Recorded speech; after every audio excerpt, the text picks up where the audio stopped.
नमस्कार। आज हम एक ऐसे संकट की तह तक जाएंगे जो सिर्फ पत्थरों और पहाड़ों का नहीं है, बल्कि ये हमारे शासन, हमारे कानूनों और हमारे पर्यावरण के भविष्य से भी जुड़ा है। जी हाँ, हम बात कर रहे हैं अरावली खनन संकट की। ये एक ऐसी केस स्टडी है जो दिखाती है कि कैसे पॉलिसी बनाने में हुई एक छोटी सी चूक एक बड़े संकट को जन्म दे सकती है। जरा इस नंबर पे गौर कीजिए। 77.5%। ये सिर्फ एक आंकड़ा नहीं है, ये एक बहुत बड़ी चेतावनी है।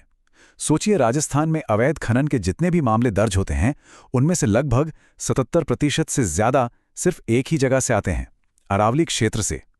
इससे अंदाजा लगता है कि ये समस्या कितनी ज्यादा केंद्रित और गंभीर हो चुकी है।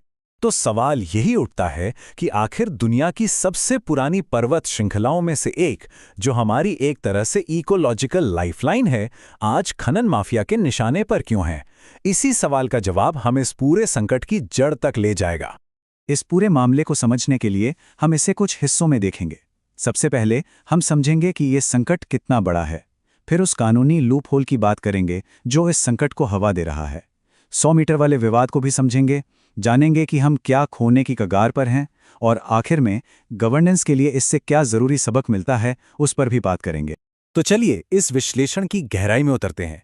सबसे पहले ये समझते हैं कि अरावली क्षेत्र में असल में ये समस्या कितनी बड़ी है और ये बोझ इतना ज्यादा क्यों है। ये ग्राफ एक बहुत ही अजीब सी तस्वीर दिखाता है।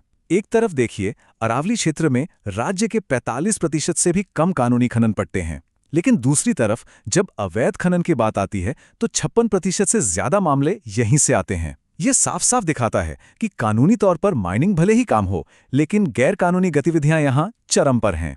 तो बात यह है कि अरावली कानूनी तौर पर राज्य के मिनरल आउटपुट में सिर्फ 40% का योगदान देता है, लेकिन अवैध खनन का 77% से ज्यादा बोझ अकेले उठाता है। ये साफ तौर पर कानून लागू करने वाली एजेंसियों और हमारे पॉलिसी फ्रेमवर्क की नाकामी की तरफ इशारा करता है। और देखिए, ये सिर्फ राजस्थान की समस्या नहीं है, ये एक राष्ट्रीय संकट है। पूरे भारत में अवैध खनन के जितने भी मामले सामने आते हैं, उनमें से 10% से ज्यादा अकेले राजस्थान से होते हैं। इससे पता चलता है कि राजस्थान देश के सबसे बड़े अवैध खनन हॉटस्पॉट्स में से एक बन गया है। तो अब हम इस संकट की असली जड़ तक पहुंचते हैं, और ये जड़ चट्टानों में नहीं, बल्कि हमारे कानूनों में छिपी है। असल समस्या है अरावली पहाड़ी की कोई एक साफ और पक्की कानूनी परिभाषा का ना होना, और इसी कानूनी खामी का खनन माफिया जमकर फायदा उठा रहा है। देखिए, शुरू में चीजें काफी हद तक साफ थी। 2010 से फॉरेस्ट सर्वे ऑफ इंडिया यानी एफएसआई जैसी एक्सपर्ट एजेंसियों ने वैज्ञानिक आधार पर अरावली की पहचान की थी, जैसे कि पहाड़ी का ढलान कितना है, बफर जोन क्या होगा, घाटी की चौड़ाई कितनी होगी। ये एक लॉजिकल, साइंस पर आधारित तरीका। लेकिन फिर वही हुआ जो अक्सर पॉलिसी बनाने में होता है, एक खींचतान शुरू हो गई। एक तरफ टेक्निकल कमेटी ने वैज्ञानिक आधार पर कहा कि कम से कम 30 मीटर की ऊंचाई वाली पहाड़ी को अरावली माना जाए, लेकिन दूसरी तरफ पर्यावरण मंत्रालय ने 100 मीटर का आंकड़ा सामने रख दिया। बस यही 70 मीटर का जो अंतर था, वो पूरे विवाद और आज के संकट की वजह बन गया। ये समझना बहुत जरूरी है कि इस एक परिभाषा को लेकर कानूनी और नीतिगत लड़ाई का हालिया इतिहास क्या रहा है। ये टाइमलाइन दिखाती है कि ये लड़ाई कितनी पेचीदा रही है।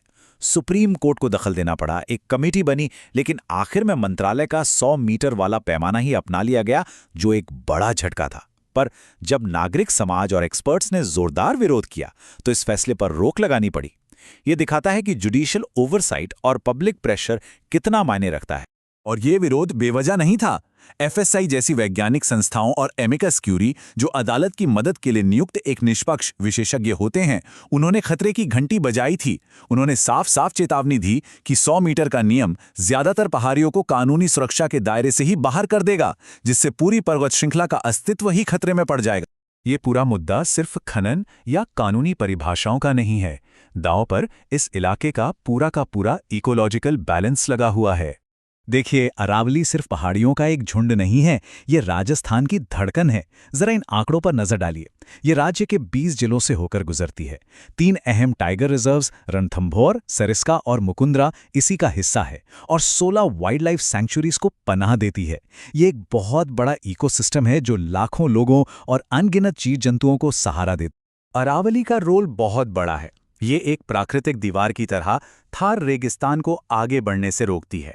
ये एक विशाल स्पंज की तरह है जो बारिश के पानी को सोखकर ग्राउंड वाटर लेवल को बनाए रखती है। ये इलाके के क्लाइमेट को कंट्रोल करती है और वाइल्ड लाइफ के लिए एक ज़रूरी कॉरिडोर का काम करती है। संक्षेप में कहें तो ये एक जीवन रेखा है। तो हम आते हैं अंतिम निष्कर्ष पर। अरावली संकट सिर्फ एक पर्यावरण का मुद्दा नहीं है, ये गवर्नेंस की एक केस स्टडी है। एक ऐसा मामला जो हमें पॉलिसी मेकिंग, कानून का राज और जुडिशियल रिव्यू के महत्व के बारे में गहरे सबक सिखाता है। एमिकस क्यूरी की ये चेतावनी इस पूरी स्थिति की गंभीरता को बताती है कि ये सिर्फ एक प्रशासनिक फैसला नहीं है, बल्कि इसका असर एक पूरे इकोसिस्टम की निरंतरता और अखंडता पर पड़ सकता है। तो हम इस आखिरी और सबसे अहम सवाल के साथ इस चर्चा को समाप्त करते हैं। एक प्रशासक और नीति निर्माता के तौर पर वैज्ञानिक तथ्यों की अखंडता और प्रशासनिक सहूलियत के बीच संतुलन कैसे बनाया जाएगा? अरावली का भविष्य इसी एक सवाल के जवाब पर टिका है। विचार जरूर कीजिएगा।